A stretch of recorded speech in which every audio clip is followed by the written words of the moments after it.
Ayo. Hi! Hi! Kuya, nag-guest po kami ngayon. Yan. Morning po. Sir, Sir, good morning. Good morning po. si Nice meeting you, sir. Tony Octavio. Please, have a seat. Attorney Tony Octavio. Siya ang ating guest for this morning. Kasi, kuya, buwan ng wika ngayon, di ba? So, pag-uusapan pa rin natin yung kahalagahan ng wikang Filipino sa edukasyon. Pero ironically, ito nga si Attorney Tony nga ay siya, instructor sa mga call center agent, di ba? Sa English tsaka sa British, di ba? British tayo. So, Attorney, paano po ba ito yung pagpapromote nyo ng wikang Filipino, lalo na sa mga estudyante natin ngayon? Kasi po, ang contention ko, para maintindihan natin yung ibang lingwahe, kailangan alam natin yung Tagalog. Kasi mas lalo na ngayon, binago na ang alphabet natin. Marami ang nasa alphabet natin na kapag natutunan natin, madali na sa ating mag-aral na ibang lingwahe. Pero usong-uso na nowadays yung mga batang nagtataglish kasi mahirap din, may mga words din, certain words na hindi mo mahanapan ng Tagalog, di ba? Acceptable na ba yon these days? Acceptable na po yun. Kasi lahat ng bansa sa ASEAN ngayon, inumpisahan yan, mafilindo. Lahat sila nag-turn mula sa English papunta sa national language nila.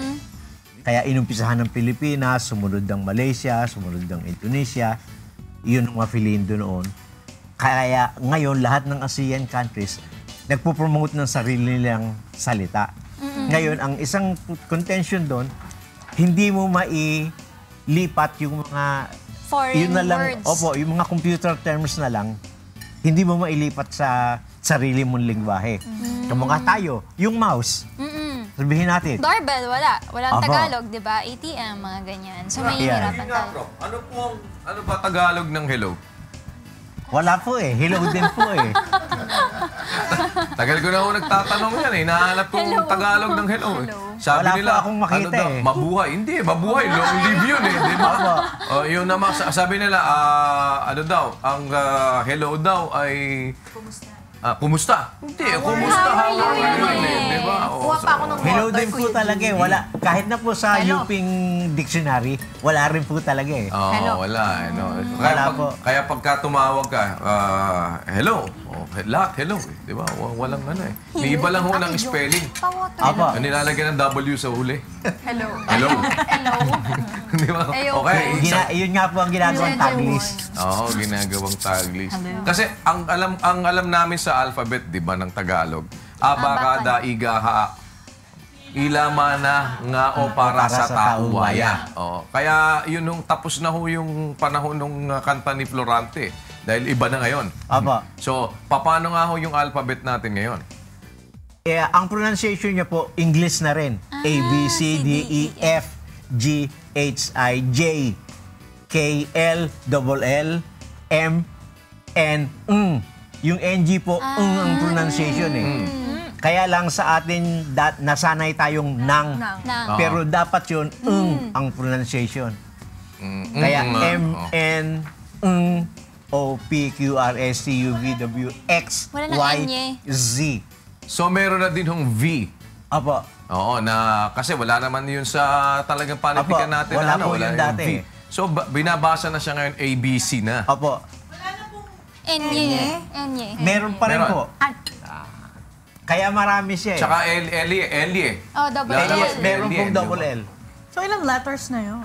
Dami, hindi na 28. Kaya Hindi nga na siya nalilito na rin ho ako eh. Dahil Ako hindi ko din. na alam kung pag tinanong, ilan ba ang letter of the alphabet? Oh, Dati eh. 26 In English lang. only, yun ang Dapat alam ko. 26, pero 26 ang lang American alphabet ang 26. Yeah. Tayo 26. less than 26 dahil wala tayong X dati, wala Oo. tayong iba. Walang V. Pero ngayon, 30 na siya. Mas marami pa naman. tayo. Opo. May kasama pang Espanyol doon eh. Kasi yung Opo. Ellie, Espanyol Opo, yun eh. yung Diba? Enye, Espanyol. Yung Enye, Chinese yun eh. Yung Double L. Chinese. Pero wala pa ho tayong keyboard yata na ginagamit ngayon na talagang pang Pilipino. Wala po eh. Among Even the sa ano phone eh, among even sa among dun phone, sa yes. di po ba kasi may mga keyboard yung computer Opo. no? So meron kang selections ng Spanish, Yes. iba-iba Opo. no. English. Pero wala pa po tayo sa yung mga input ng Filipino. Wala po eh. Oh, yun ang ano Hindi yun po ang nabibigyan ng pagkakataon nyo na gawin eh. So kayo, ang sinasabi ninyo, kayo po'y tagapagturo ng foreign language. But Opo. ang basic na gusto nyo maintindihan ng mga Pilipino ay matutunan muna nila yung sariling wika. Opo. On what purpose po? Kasi ang pagliliwat natin, mga halimbawa, ang bawat salita na ginagamit natin sa ating sariling wika, Opo. kung ating ililiwat ng tahasan at punto por punto at letra por letra, ito ay mahirap na mawatasan. Opo. Napakahirap po talaga. Di ba parang hindi mo naman magawa basta-basta. Parang it's easier na mag-translate ka from English to Filipino, pero maraming words kang nami-miss out. Opo. Yun namang Filipino to English, pag tin-translate mo, ay nagkakaroon naman ho ng problema sa gramatika. Dahil nag-isip ka sa Filipino, inilipat mo sa English, parang, o kaya English, ililipat mo direkta sa Filipino, I have money. Eh di, Meron. pag niletra por letra mo, Ako ay may pera. ako'y merong May pera. O, letra por letra mo rin. I have no money. Ako I ay have Ako no. ay merong walang pera. Di ba parang kung niletra por letra mo. So, ganun ho ba ninyo inilalatag yung pag... Hindi po. Paano Kailangan po? intindido mo yung Basta yung pag-iusa. naiintindihan. Opo, intindido mo yung context niya eh. Dahil kung word for word, kamukha po na sinasabi Mali niyo, na yung magkakamali ibig po siya. Kaya nga ho ang sinasabi natin, yung tinuturo ninyo yung wikang Pilipino muna bilang basic. Pero Opo. paano nyo po ipinapasok dun sa foreign language na pagtuturo sa call center? Lahat po ng example na ginagamit ko, Tagalog muna. Tapos Tagalog. English nila. Translate Tagalog. nila. Tapos? Tapos i-apply ko sa American English halimbawa. Aha. O sa British English. Para maintindihan nilang kamukha, Pilipino, hirap na hirap tayo sa short I. Bakit tayo hirap na hirap sa short I? Eh meron naman tayong lalaki. Merong ito. Ang spelling ng ito ay ITO. Pero kung i-pronounce natin ETO, ito. Ito. Short I. Oo. Ito. Hindi Kaya siya, hindi problema yun eh. Eto na, di ba? Ito na. Hindi problema minsan eh. heto pa kung sabihin, Opo. di ba? Heto na. Ganun ang sabi Kaya nila. madaling intindihin. Madaling maintindihan ng Pilipino na, yung pala application nun. Kamukha, lalaki. Hindi naman sinasabing lalaki. Pero ayun.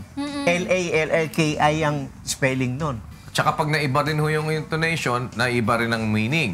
Opo, Iba naman ganun kasi din yung po. lalaki. Lalaki. Lalaki. Lalaki. Di ba? Pagka Lalaki. lalaki, iba yung lalaki. Iyon po ang yung mga ginagamit kong example para maintindihan nila. Halimbawa, kung saan ka maglalagay na stress, Oo. kung paano ang syllabication. Kasi kung hindi Tagalog, pupuruhin mo ng English, ang experience ko, nahihirapan silang intindihin. So nakita niyo ho ba na mas madaling natututunan ang ibang lengguwahe kung ang isang tao na isang Pilipino ay mas bihasa sa paggamit ng Pilipino? Kapag naintindihan niya po kung paano ginagamit ang Tagalog, mas madali maintindihan po. niya. Pero napansin niyo rin ho ba na karamihan sa atin ngayon, lalo na ang mga kabataan, hindi marunong magtagalog? Opo, At totoo hindi po yan. at kung magtagalog man sila ay pilipit Tagish. at hindi tuwid sa atin Yes. pong talagang balarila. Opo. 'Di ba? Kaya sinasabi ko parang napakahirap anuhin eh. Kamukha po, nakakaunawa. Hindi po eh. Or nakauunawa. Opo, kasi ang root word natin, unawa. Unawa. Okay. Ang uulitin natin, yung galing, yung umpisa ng root word. Yan. Kaya nakauunawa.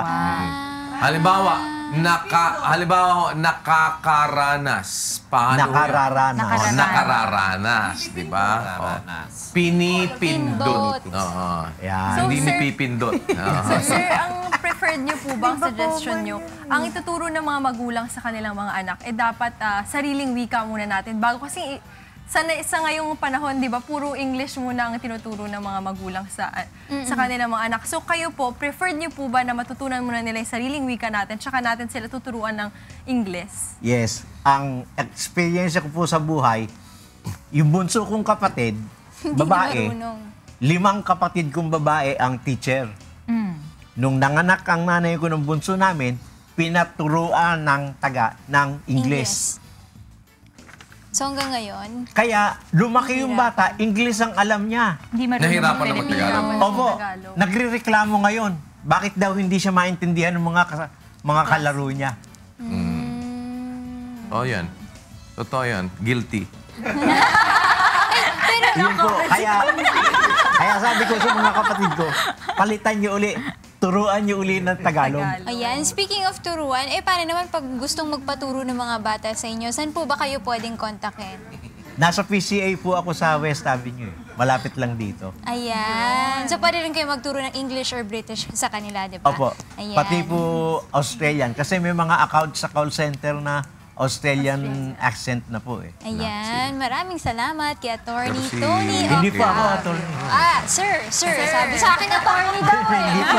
Sabi sa ayo. Hindi po. Thank you. Kinorek niya ako. Ayan. Thank you. Atid muna Salamat natin. po. Maybe Salamat thank you, po sa sir. Diyos. Professor.